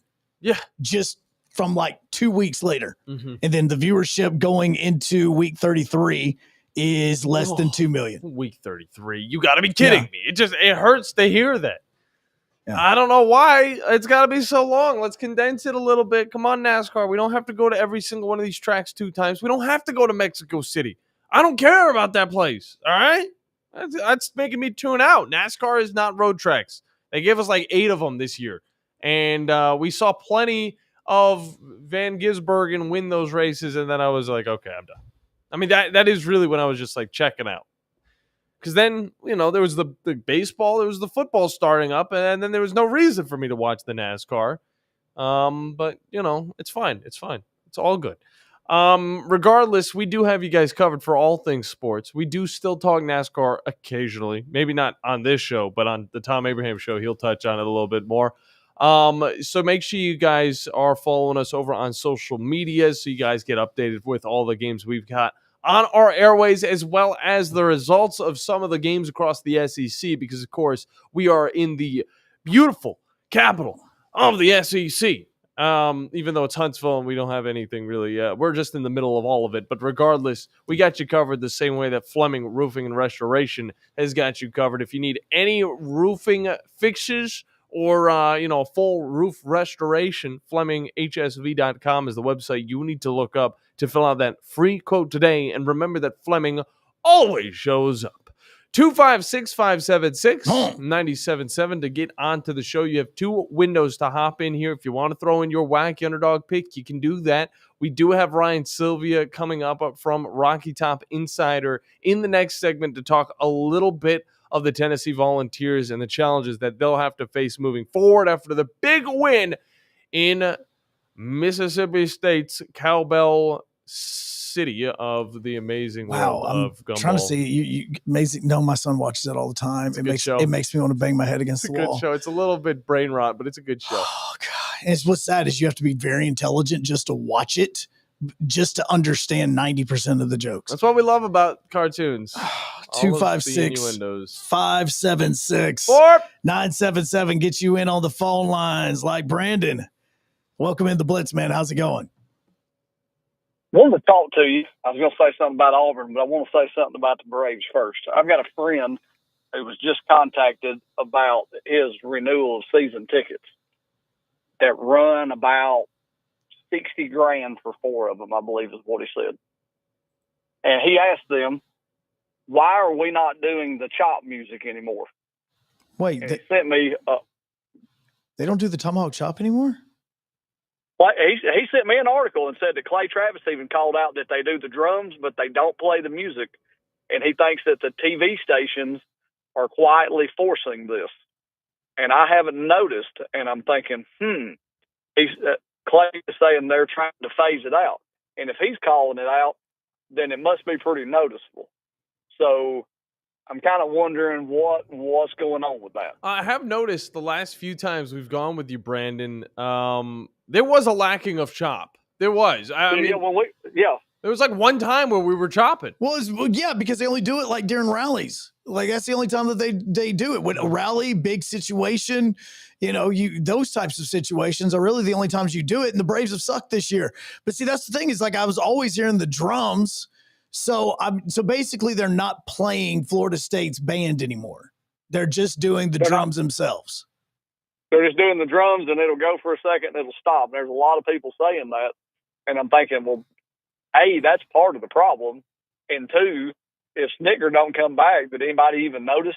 Because at the end of the season, they didn't do nothing for that dude. I mean, it was just like, well, good luck. And I kept sitting and waiting myself about going, okay, so when are you going to announce it? Like, are you going to announce it before the last series against the Pirates? And so that you can kind of have this like walk-off moment for him so that they could do basically for him what we did for Charlie Morton. Like, you have the video ready. You have all this, hey, thank you for everything type moment. And I'm going, okay, so what are you going to do? Because normally the decision would have already been made. And then I'm hearing conversations about how he would like to come back next year so that he could finish on a higher note. And I'm like, no. It's the only reason why we stopped yelling for you being fired is because we kept being told that you were going to walk away at the end of the season. So like, which one is it going to be? Because I don't want you back. I appreciate everything you did. Don't want you back. They ended off on a high enough note, I feel like. Well, yeah, they actually started winning towards the end of the season after they were eliminated. Didn't win that series against the Pirates, but at that point, it didn't really matter. They just had to win the last game, so. He basically told them if they want his $60,000, they need a new manager. And told them he would wait to let them know if he was going to renew.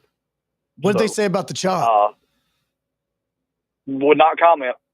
See, that to me, that's the part to me that's really annoying because, again, I have enjoyed watching Cleveland play this year, but it's still so incredibly odd seeing the Guardians thing. And I think that, now we've kind of gotten past the whole PC thing where everybody gets butthurt about every little thing now.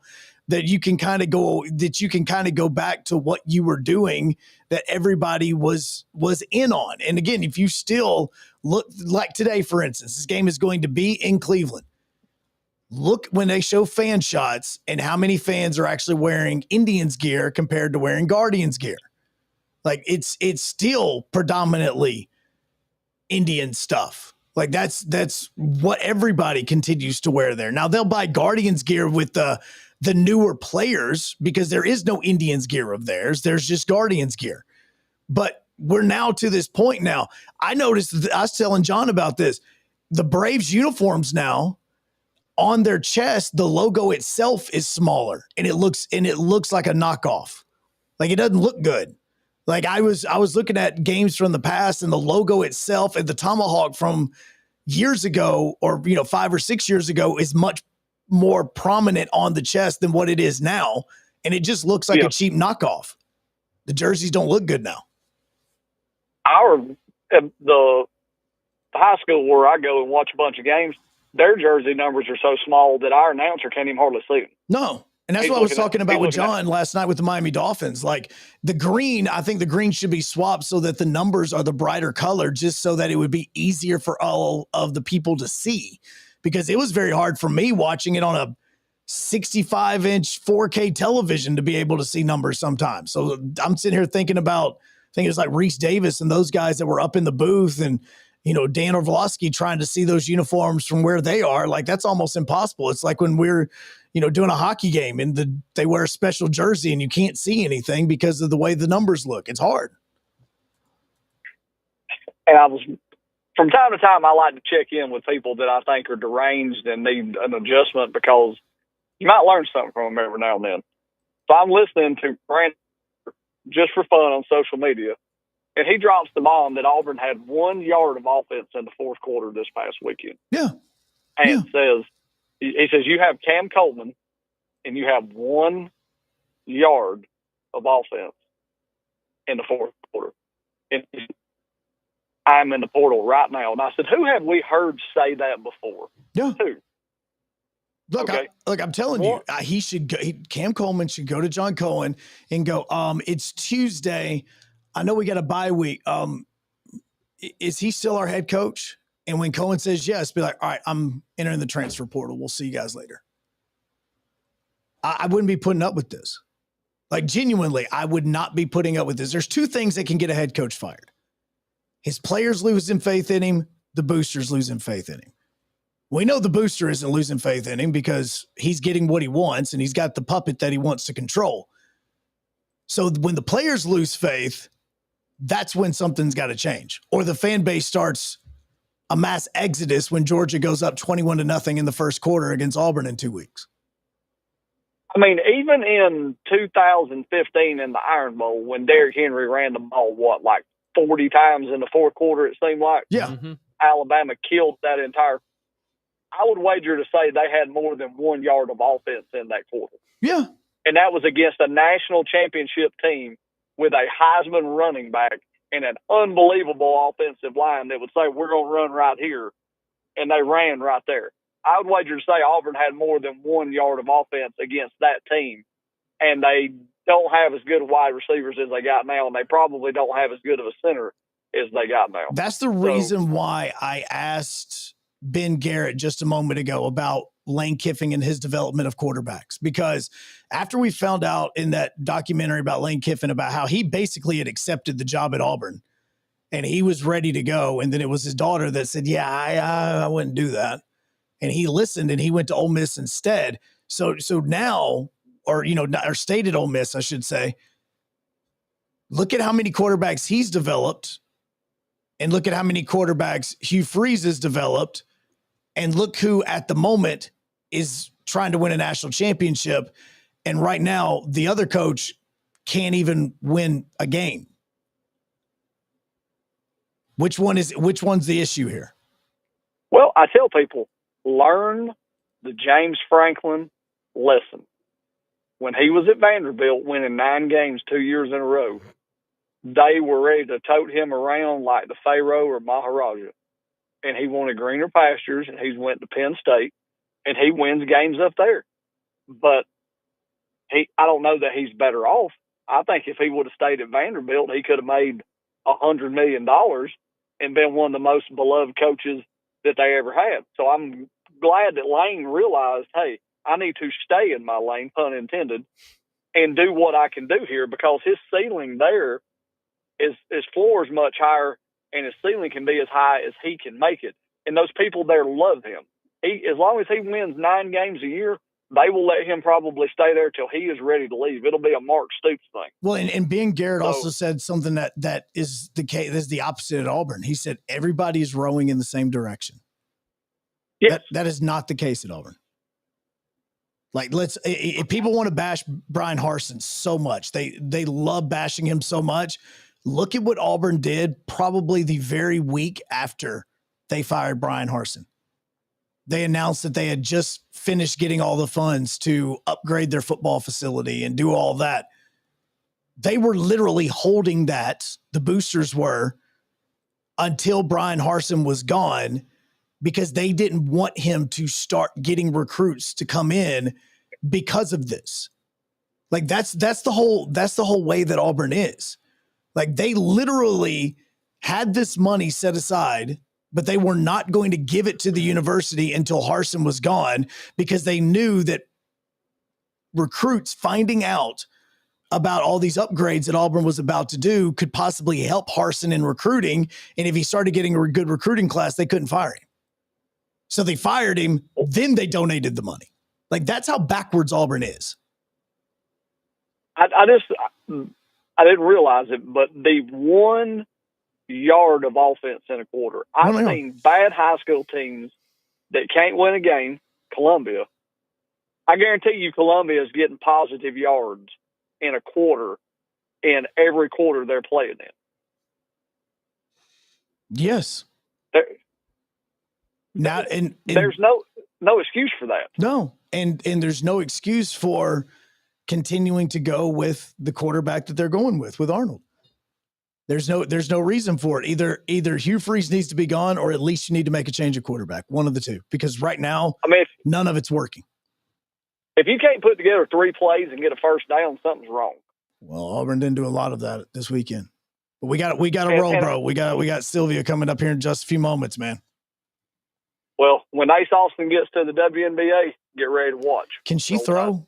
I'm just curious. Can she throw a pass? Yes, she can, and she can tackle. And if there had been flag football in high school, I would have been at every game, because if you've ever watched her throw those 85-footers, and I'll see Christy Curry Thursday at the Adapted Athletics fundraiser that I bought a table at that I'm going to ask her straight up, how many straight shot dynamos are you going to let her throw down the court this year, 80 feet? Because when you've never seen that, like my wife, you've never seen somebody do that over and over and over in a high school game, it is exciting to watch.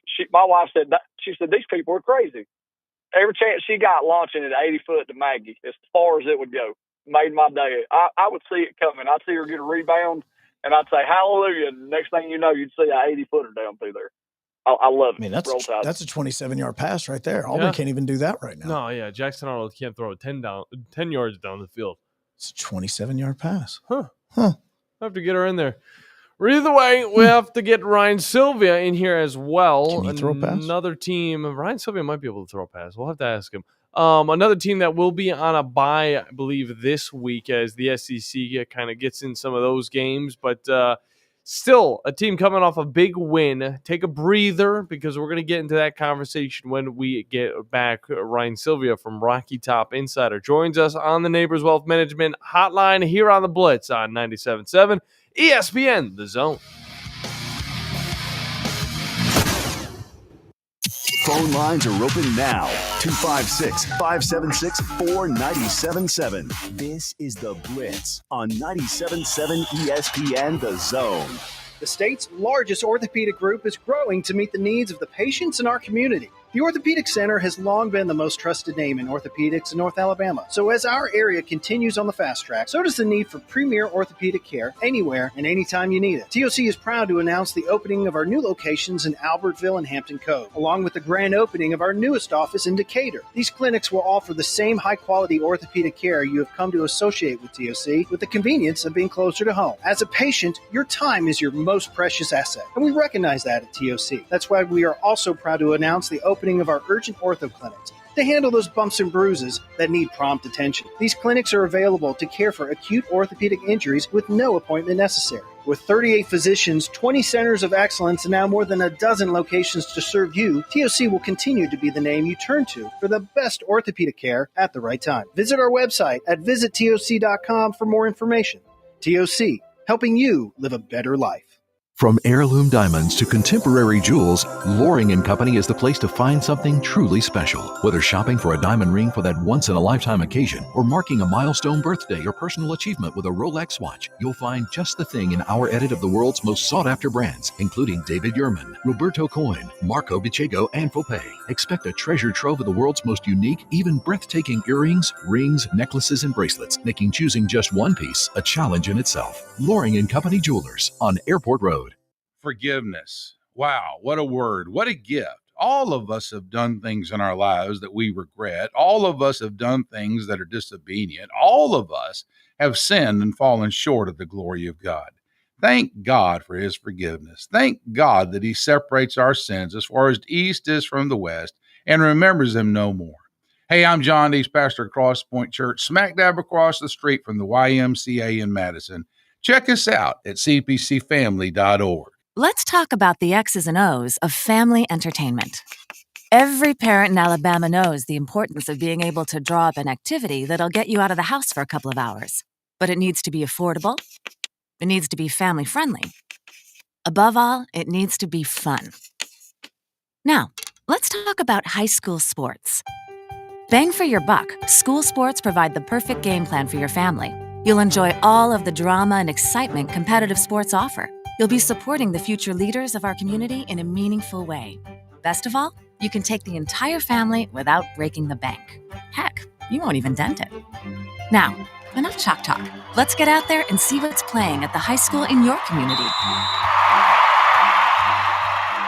School sports. Good for our kids, good for our community. This message presented by the Alabama High School Athletic Association and the Alabama High School Athletic Directors and Coaches Association. Hey everyone, let's all stop what we're doing and take a moment. You see, every moment can be kind of special. But they can be loud moments, goofy moments, dorky moments, it doesn't matter. Because every time dads like us take a moment like that to spend with our kids, well, it's pretty momentous. So let's take a moment to make a moment. Call 877-4DAD-411 or visit fatherhood.gov. Brought to you by the U.S. Department of Health and Human Services and the Ad Council. Talking Ball with Scott Tyson and Drew DeArmond. Weekday mornings beginning at 7 a.m. Only on 97.7 ESPN The Zone. I'm the king of the trap, El Chapo Jr. I'm the king of the trap, El Chapo Jr. El Chapo Jr. El Chapo Jr. El Chapo Jr. John, did you realize that Masahiro Tanaka was still pitching? The former New York Yankee? No, I had no idea. Yeah, he is pitching for the Yomiuri Giants. He actually just picked up his 200th career win this morning. Oh, of course, this morning, yeah. He picked up that 200th win. Yeah. Something like that. There's only been like 4 Japanese pitchers that's ever done that in their entire career. He is now one of them. Hiroki Kuroda was one. And Hideo Nomo and Yu Darvish are the only Japanese pitchers that have gotten 200 wins combined across Major League Baseball and the MPB. Their playoffs have not started yet, by the way. They are my Hanshin Tigers are like on a week or two break because they're having to wait on all the extra games to get wrapped up, and they got to wait on the first series to be done. Well, I mean, that's a good thing, though. I mean, you got a lot of MLB to watch. I do. It's so weird. You're going to be itching that baseball itch, I guess, scratching that baseball itch, I guess. Now I have to look a little bit harder to find the Japanese baseball in the mornings. This morning I was watching the Bay Stars and the Swallows play because I'm like, Hanshin's going to have to play one of these two teams coming up in a couple of weeks. So let's see which one it's going to be. Hanshin's not the only team that's taking a break this week. The Tennessee Volunteers are also going to be taking a little bit of a break as we look into Week 7 matchups. And, of course, one of those games that is coming up for the Tennessee Vols is going to be quite the intriguing one. We are very much focused on it, obviously going to be in October. And we'll have some time until we get to that one. As Ryan Sylvia from Rocky Top Insider joins us on the Neighbors Wealth Management Hotline, and he's looking forward to a clean, free, wide-open weekend. What do you guys do whenever there is no game? Do you just go to all the practices? Do you go to the buffets that you haven't been able to go to? Like, what do you do in Knoxville whenever there's not a football game on Saturday? Well, first of all, I'm a Red Sox fan, so I'm dialed in on postseason baseball. This came at a good time for me personally. The other thing is, I mean, you kind of finally get to watch some college football, I guess. You obviously are watching every snap of Tennessee, but that makes it a little tough in real time to catch up on the other games. So it's a good excuse to just sit back on the couch on a Saturday and not get up and watch a bunch of college football across the country. Yeah, well, I mean, it sounds a little bit of fun. I mean, we do it every single week, and I know you have to focus strictly on the Tennessee Volunteers, but the same goes for us. Joe focuses on his Auburn Tigers. I focus on Alabama, but we just catch glimpses of some other teams around the SEC and around the country, of course, like that Oregon-Penn State game that I felt like all the country was watching at one point whenever they could find time to get away from that Alabama-Georgia game. But regardless, I do want to look at last week, of course, Tennessee-Mississippi State, one of the best games of last weekend. This one goes into overtime. You don't know who's going to pull away with it. Tennessee comes back in this one, gets the win in Starkville. I mean, it's Mississippi State, but this is a different Mississippi State I think a lot of people are looking at this year. No, Mississippi State looked good. I mean, I'm not saying they're going to win 9 or 10 or even 8 games, but they look a lot better than last year for sure, where they went 2-10 and lost to Toledo at home. So, it's not a bad Mississippi State team. And, of course, you would want to go out if you're Tennessee and win that game by a lot more than the thin margin of overtime that they did, where they had to have a late touchdown drive to just get it into overtime in the first place. But you're not going to apologize for winning on the road in the SEC. And I thought it followed a similar script to the Georgia game that Tennessee lost, as far as Tennessee was the Georgia team. They were the team that was supposed to win, the team on the road, and the team that trailed late and ended up tying it late and then winning in overtime. So you see the similarities of, I guess, the gap and the difference in that regard. But as far as Tennessee is concerned, I think they're just really excited to not be 0-2 in SEC play. Now, they could be 2-0 by the thinnest of margins, but they could also be 0-2. And for them to be sitting at 1-1 and still having everything they want out in front of them, I think it's a catch your breath week for the bye week, and just hope that your third SEC game is not also in overtime. Well, and I was curious about what way that Tennessee kind of rebounded, because yes, UAB is UAB. That game happened, so be it. But this is really the next game for Tennessee. They lose the game closely like they did against Georgia.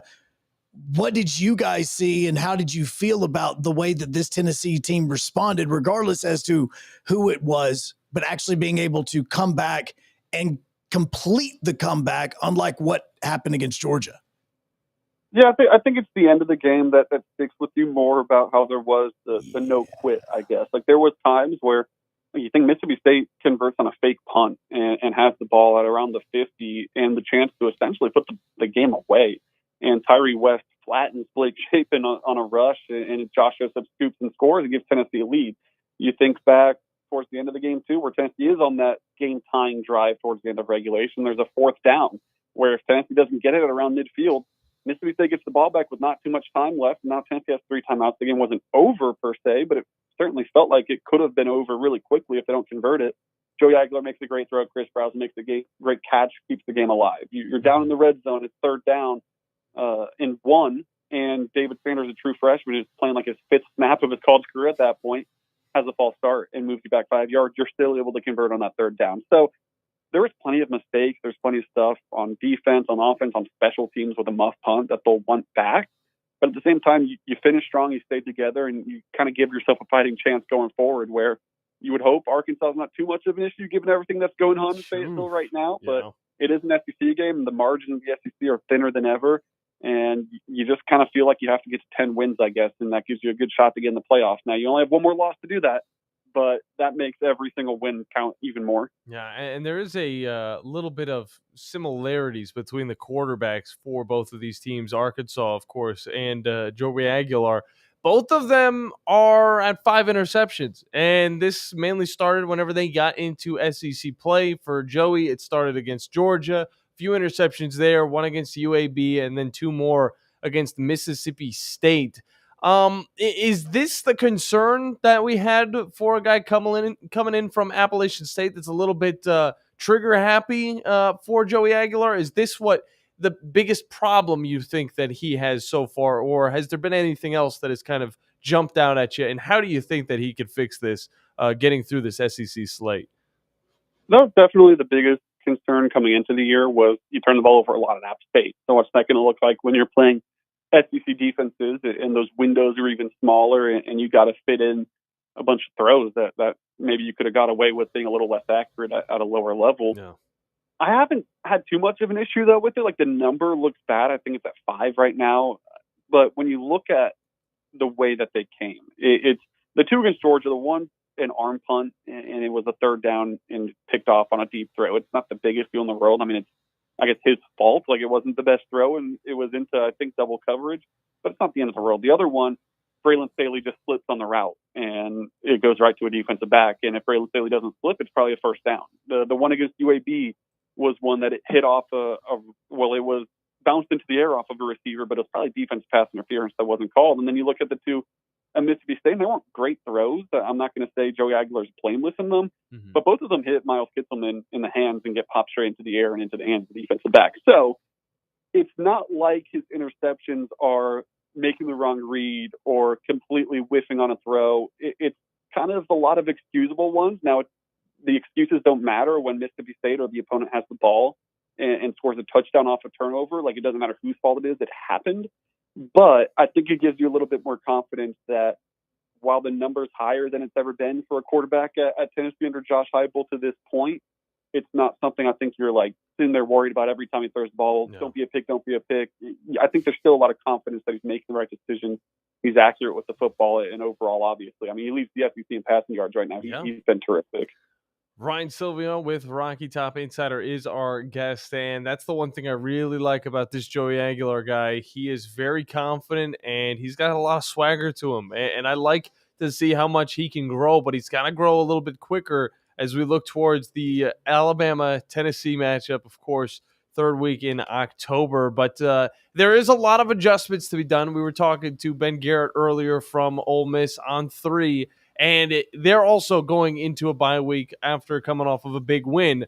What are some big things that Tennessee might need to adjust as they get into the second half of the season?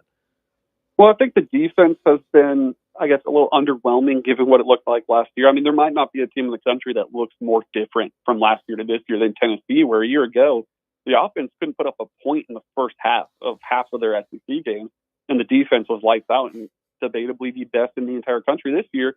The offense has been unbelievable. They're striking early. They're putting up a bunch of points, but the defense hasn't been to the level that it built up or the standard that it put it out for itself a year ago. I think part of that's just injuries for Tennessee, though. Like, you're down your starting 2 cornerbacks, and we'll see if Ricky Gibson's able to go again this year. But Jermod McCoy, who was obviously fantastic last year, suffered that offseason injury. It seems like he's probably trending back towards a return sooner than later. We'll see exactly how good that return is, I guess. Like, it's an ACL injury that isn't too long in the past, so what exactly he looks like, we'll see. But if he looks like 80% of himself, that's a huge addition to Tennessee's secondary.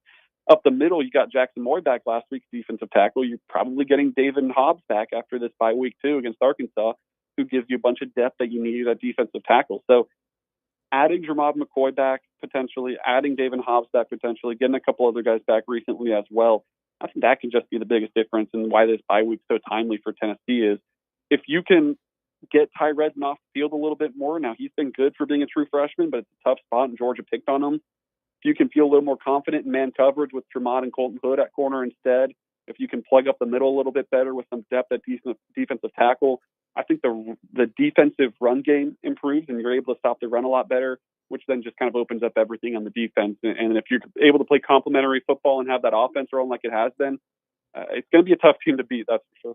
One thing that I find very interesting, I know there's a lot of Tennessee fans that might not know fully about their roster and all of that. Max Gilbert is leading the SEC in scoring right now. He's got 54 points, tied with Ahmed Hardy from Mizzou.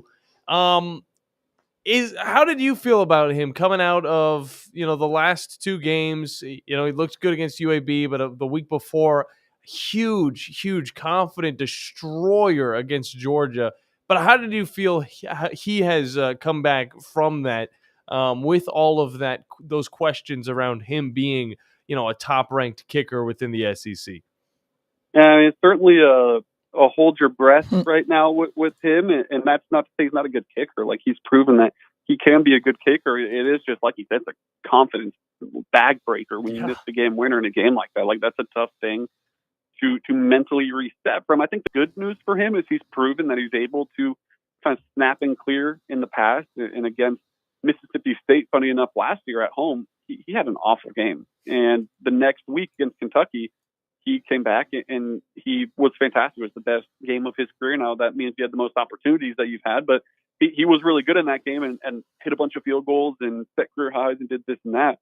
So he's showing that he can kind of take a deep breath and reset. Now, he missed one against Mississippi State, but overall, he still made all his extra points. He just has those two tough misses, but just two misses, and he is the guy that's going to be the kicker. And Josh Turbeville would be the backup, but he's versatile and he has a huge leg and he's the kickoff guy and he can punt a little bit too. But it's Max Gilbert who's going to be the kicker for Tennessee. So they're going to need him to bounce back and continue to stay strong and build up more confidence. Is he the best kicker in the SEC? Probably not. He's also young and he's proven that he can be a good kicker. So you're just going to have to see where you're at with him. And maybe the field goal range shrinks a little bit, which isn't great, but still not like the worst kicker. I think he's getting a little too much hate for a tough miss that obviously sucks and is one of the reasons you missed an opportunity to beat Georgia, but still proven to be a fairly accurate guy. No doubt about that. Similar to you, Ryan Sylvia from Rocky Top Insider, very accurate on your information, and got to throw out a little bit of love to you. You can hop on with us every once in a while, talk about these Tennessee Vols. But I do want to talk about Chris Brazzell real quick. Yes. Just because he is a main reason to why this offense is able to work so well. Talk about that connection that Joey as well as Chris have kind of gained throughout just a little bit of time. I mean, it has been, half of an offseason going into, of course, this year. And Chris Brazzell, of course, had a lot of injury problems during the offseason as well. Talk about that combination that Tennessee's got up there in the wide receiver room. How well the wide receivers played this year was one of the other big questions for this team. It was obviously what you're going to get at quarterback from Joey Aguilar, but you lost a lot at wide receiver. You had a lot of unproven guys having to step up, and now you knew they were talented, but you still just haven't seen them do it for an entire season in SEC play and things like that. And Chris Brazzell is someone that had flashes last year. Like, he caught the game winner against Alabama in the back of the end zone, but he wasn't able to string it together throughout the season. So I would be lying if I said I expected him to have this breakout type of season. Like I said, we all knew he was talented. We all knew he had the athletic traits to be really good, but you had to see it on the field to believe it. And so far through 5 games, I mean, you could argue he's had the best start to the season of any receiver in the country. And it's going to be a common misconception this year that, oh, that's Josh Heupel's offense and he sets guys up like Jalen Hyatt and it won't pan out in the NFL and things like that. The offense is completely different this year. It's not as much of the wide splits. It's not an NFL offense. It's not a pro-style offense, but it's a lot more close to an NFL or pro-style offense than it's ever been under Josh Heupel. And a lot of the credit that needs to go to Chris Brazzell because he's able to run these routes and get open and simply make just absurd catches. His hands have been great.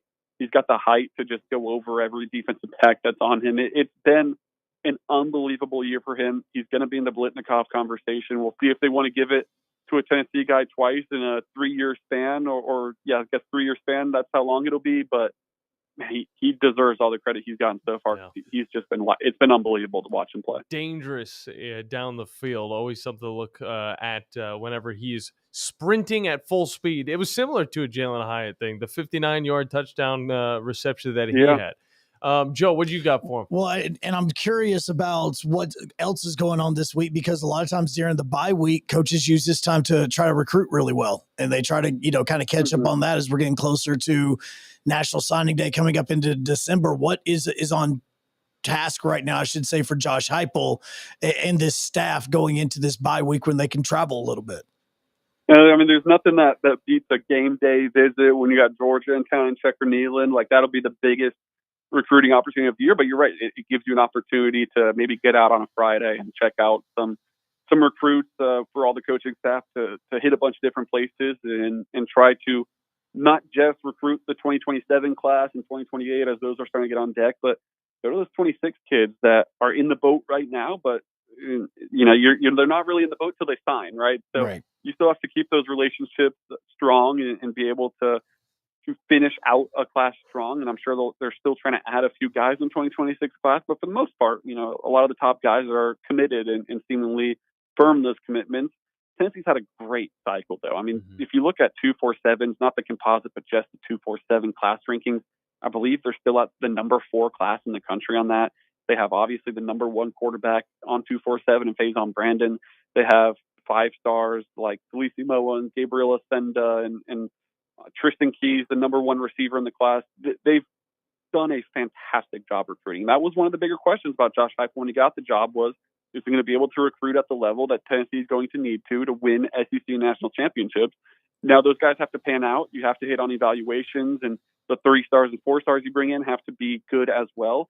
But man, I don't think you can have any complaint right now about what Josh Heupel is doing on the recruiting trail. And if this is a trend that continues to go in this direction, Tennessee is going to be dangerous. You have to like what they've done on the field, but you need the Jimmies and Joes along with the X's and O's, and Tennessee's bringing in a bunch of talent. Well, we can never have a complaint about you either. Ryan Sylvia has been our guest. Ryan, let the people know where they can get all the news going down over in Knoxville. And we're at RockyTopInsider.com. You can get us on Twitter or X at RockyTopInsider. I'm at Ryan T. Sylvia, and we'll have you, obviously, all the football coverage, but basketball season's right around the corner, which is crazy to say. It doesn't feel like it, but we're about a month away from them getting in swing, and recruiting news always happening for the men's and women's basketball firm at Tennessee. Baseball is obviously a fun sport to follow at Tennessee right now. Softball's coming off a good season. They call it the everything school. I mean, women's soccer, it was ranked number 1 in the country a couple weeks ago, and they're having a really strong season as well. So if you want to stay up to date on everything Tennessee athletics, we got you at RockyTopInsider.com. Ryan, appreciate you as always, man. Counting down the days where Tennessee is going to be going to Tuscaloosa. I'm hoping I can get credentialed for that game. I'm going to be real. Yeah, I'm going to go ahead and let you know I know who's going to get the credential, and it's not going to be you. Damn it! Yeah, it's not going to be I went 2 years ago. That's all I got. Yeah, I have a feeling I know who's going to get that credential, and it's not John Abraham. Oh, it's all good. Maybe I'll get a different matchup. I don't know. Either way, Ryan, appreciate you as always, man. Game coming up, I believe. Yeah. Oh, please don't send me that one. Thanks for having me on, guys. Hopefully I'll see you in Tuscaloosa. All right, bro. Always good. Ryan Sylvia. Rocky Top Insider is the place to find him. Oh, I'm surprised we haven't had that conversation with old Steve. I guess I'll go to the LSU game, I guess. Yeah, I doubt that you get credentialed for that one as well. Steve called me. I don't want to go to Eastern Illinois. You guys Please. look, you guys have a meeting coming up at 2:15. You can talk about it there. I forgot. Tom's back in town, which means we're back doing business stuff. Maybe Oklahoma. I wouldn't mind watching John Mateer. He's going to be back by then, Yeah, he right? should be back by then. Okay. Yeah, he should be. I'll put it down. We got one more segment left, Joe, so we got to hop into a break. But when we get back, going to finish off the show, give you guys some games to watch tonight, as well as tonight, the transfer portal. The transfer portal, or the NIL transfer portal, has been adjusted. It has been confirmed. Well, but it still has to have a final vote. It hasn't got that triple, So it hadn't been triple stamp. You got to triple stamp the double stamp. You got to, it's college football. I mean, come on now. The presidents haven't even agreed on it yet. Of the UN.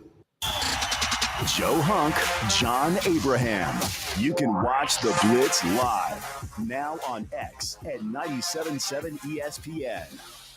Since 1983, Berkshire Hathaway Rise Real Estate's Ann Adams has been your local go-to real estate expert in the area. As a buyer, you can trust Ann's in-depth knowledge of the local housing market to narrow available properties down to those you'll be interested in, saving you time when shopping for a new home. When you're ready to sell, Ann's expert negotiation skills will ensure you get a fair price and hassle-free experience. Call Ann Adams today at 256-337-2625 or email annadamsrise@gmail.com.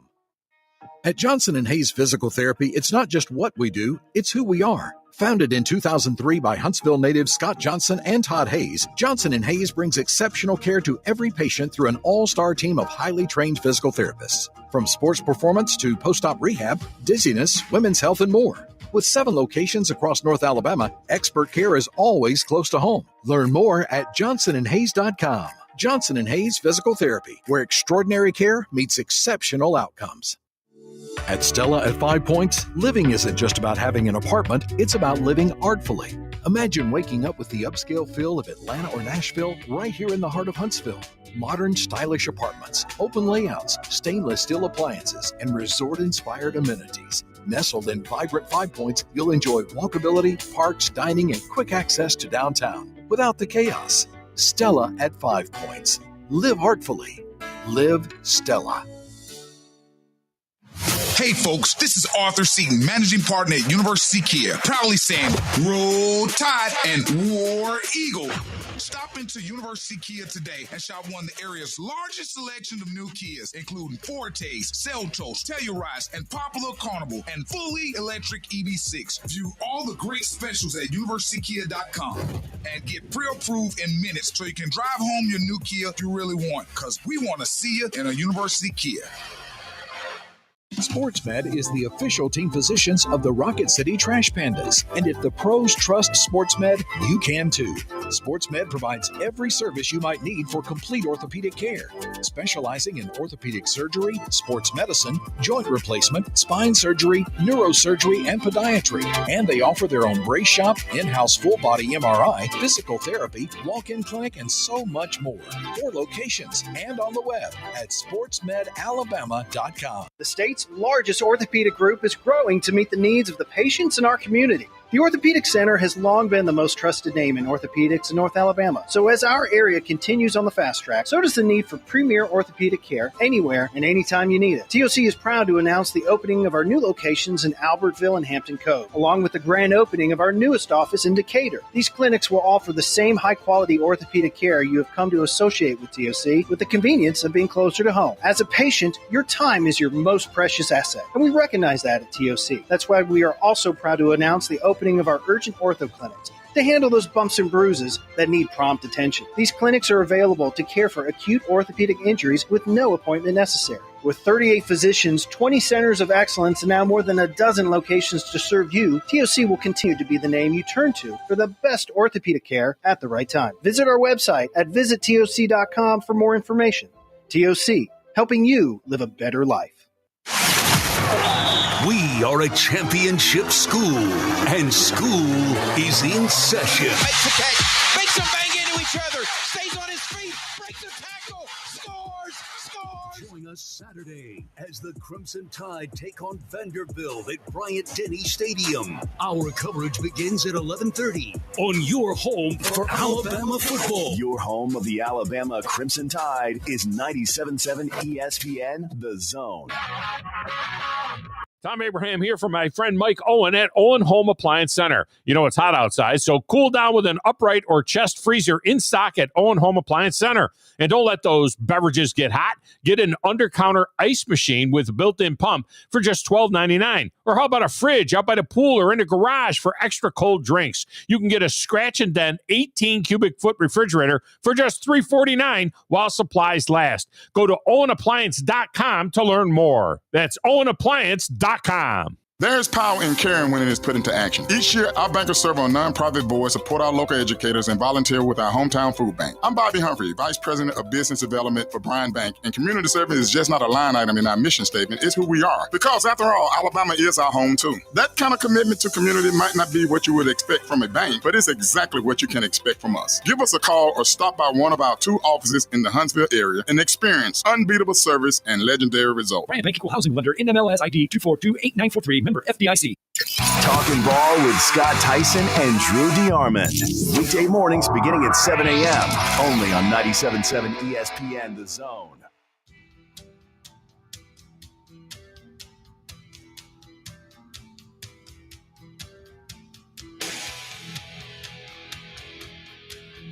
All right, final segment, best segment, as I am trying to talk John into watching the movie First Man. You didn't let me be your first man, so why would I watch a movie called First Man?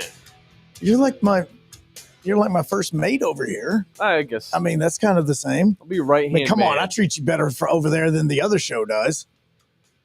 The Tom Show? Yes. It's fine. See, that's exactly right. Treats me all right. You know I'm right. He pays me in Capri Suns. You know I'm right. See, I give you more respect. There we go. There's some times where I do wish that I could be doing some manual labor. I'll be real with you, Joe. I don't get to do enough manual labor at this job. And if I was going to do any of that manual labor, there's only one company that I would go to for all of my equipment, and that's Bobcat of Huntsville. Of course it is. Absolutely. Whether you need loaders, excavators, tractors, mowers, or any type of steel appliance, they've got it for you. Used, new, attachments, rental, all of that good stuff, as well as concrete supplies.